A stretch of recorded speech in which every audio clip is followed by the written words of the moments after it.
ระหว่างปีคศ1609หาปี1610มีประชาชนเผ่าผู้ไทยประมาณ70ครอบครัวนำโดยเบ่าหม่อมหลวงและภรรยาสื่อนางสิมมาอพยพจากเขตนาน้อยอ้อยหนูเขื่อนลงมาตั้งถิ่นฐานอยู่เขตภูวาซึ่งเป็นเมืองมหาไซแขวงขมวนในปัจจุบัน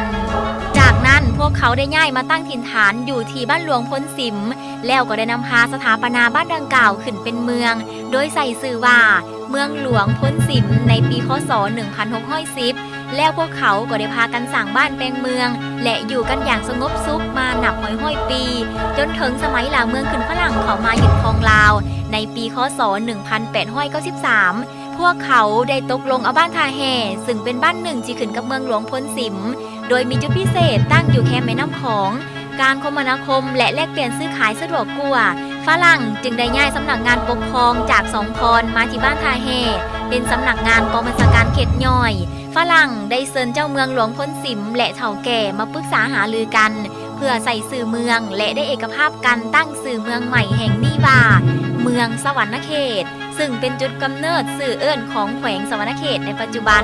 พร้อมกันนั้นก็ยังได้เปลี่ยนสื่อเมืองหลวงพ้นสิมมาเป็นเมืองคันธบุรีในวันที่16เมษายน1895ผ่านการเวลาอีกเกือบ100ปีภายหลังประเทศชาติได้รับการปลดปล่อยเมื่อปี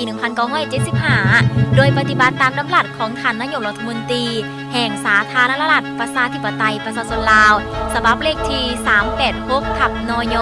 ลงวันที่7ธันวาคม2005ว่าด้วยการเปลี่ยนสื่อเมืองคันธบุรีมาเป็นเมืองไกรสอนพรหมวิหารซึ่งเป็นบ้านเกิดของท่านไกรสอนพรหมวิหารผู้นำที่แสนเคารพหักของประชาชนบรรดาเผ่า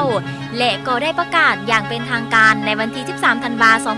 2005และเพื่อเป็นการจัดตั้งปฏิบัติกฎหมายว่าด้วยการปกครองท้องถิ่นฉบับปรับปรุงเลขที่68/